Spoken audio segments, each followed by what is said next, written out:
my name is Kate and thank you for joining me. Welcome to my channel. Today we're going to talk about my favorite things I found from other homeschool YouTube moms. And these are things that I have used all year long and they've really blessed my homeschool. So I hope you'll stay tuned as we do a countdown style of my 5 favorite things.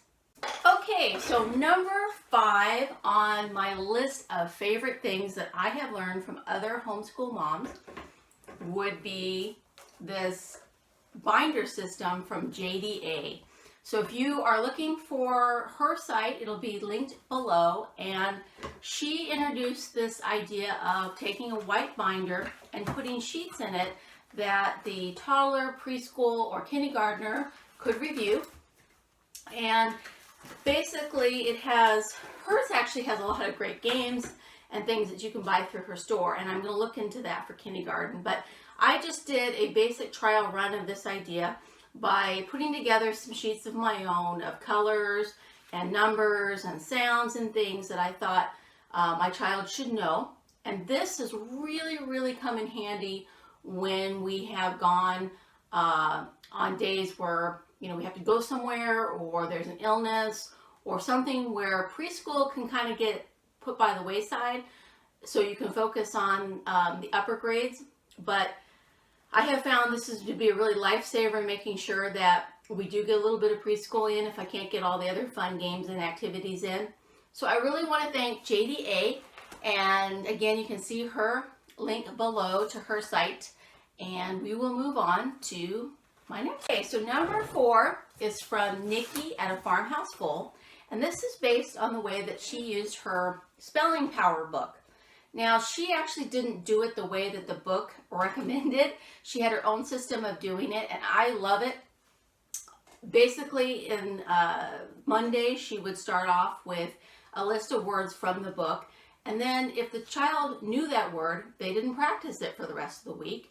And the ones that they didn't know, they would go through and write the words, like on Tuesday, write the sentences on Wednesday, and then build the word with magnets or stamps on the Thursday, and then retest on Monday to see that they have now got the word and they're moving on to the next list. So that has been very helpful, although I can see as you get harder and harder and you get the word lists get longer and longer, that the system that this book puts out is probably a better way to go. But in the initial stages, when you have young kids and you're trying to adapt the book, I really appreciated the way that Nikki put that together.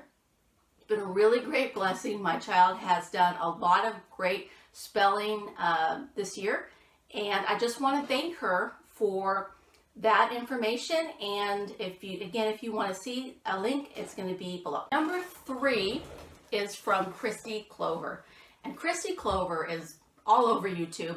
She has an organizational system. Actually, she sells a system, well, basically a video that tells about how you can organize your homeschool.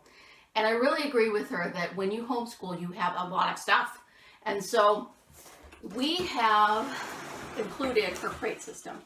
Her crate system has made life very easy as far as when you plan for the week. So you have a folder for the week. We go by a 36-week system, and each child has their own color folder that corresponds to all the work for that week. So everything they're supposed to do for the week pretty much is in this folder. And I have found it to be very useful as far as looking at my overall year and feeling relaxed, because I know that it's here for the most part.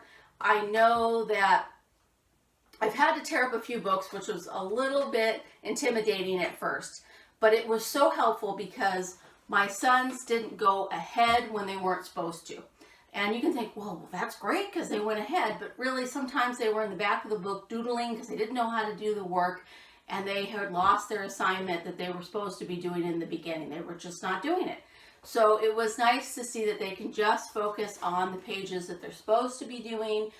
And I have found it to be very useful as far as not having to switch around the folders very much at all.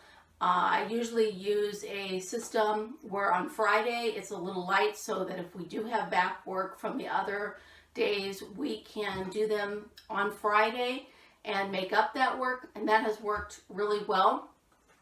So I really appreciate Christy. I appreciate all of her information on this crate system. And again, if you want to see more about this crate system and more about her, I will have a link below. Okay, coming in at number 2 is from Megan Phillips, and she has a system that works with the crate system from Christy, but she took and made spreadsheets that are color-coded by the subject and also by the week, so that you can fill in the spreadsheet based on the table of contents in the different workbooks, and you really have a sense of what you're doing when you start tearing apart books to put in the crate system.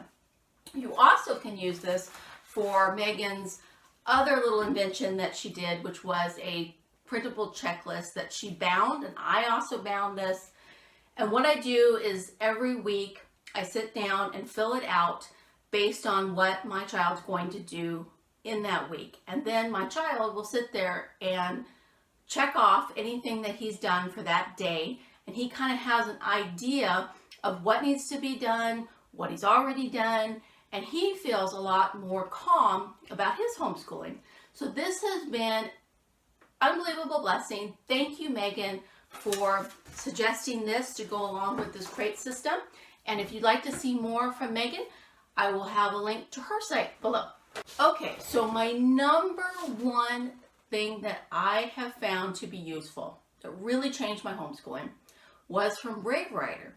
And she talked about in a routine schedule video about the importance of looking at your family situation and deciding what is best to do first thing in the morning, and suggested that it's okay if you get up and you spend a little time creatively.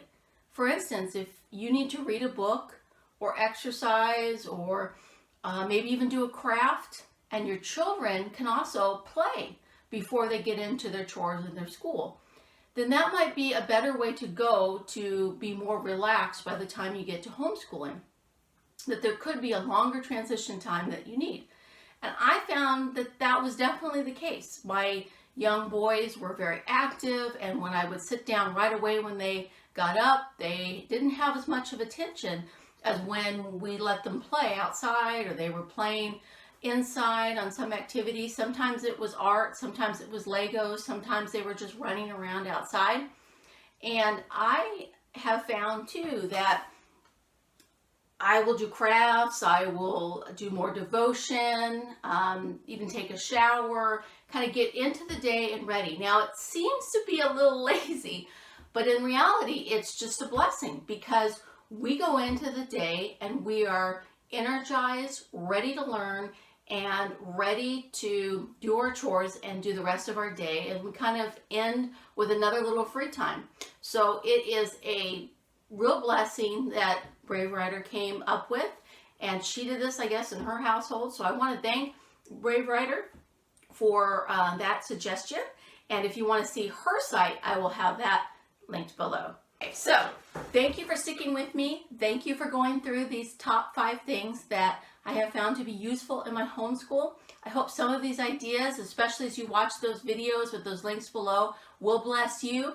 I hope that you will stay tuned to my channel by subscribing and liking this video so that I can put out more homeschool stuff, more things about raising children, food sensitivities, gardening, home maintenance, everything I want to share.